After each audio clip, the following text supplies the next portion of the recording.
Belum dapat penumpang nih. Tiba-tiba orderan masuk, jemput penumpang wanita di daerah Sukawinatan Palembang. Kenapa hawanya jadi begini ya? Sunyi melompong.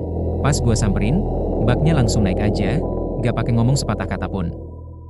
Jalannya kaku bener kayak robot loak.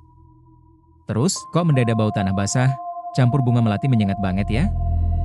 Vibe-nya langsung seperti disiram air es. Bak, udah sampai nih.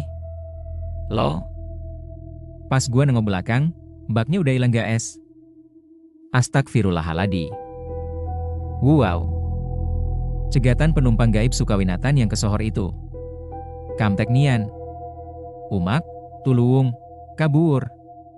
Motor sama kembaliannya ambil baedah. Buat modal usaha di alam gaib luneng. Gua emoh jadi ojol langganan setan. Bye, ciat. Siapa yang pernah dapat penumpang gaib di kuburan Cina juga? Komen di bawah ya.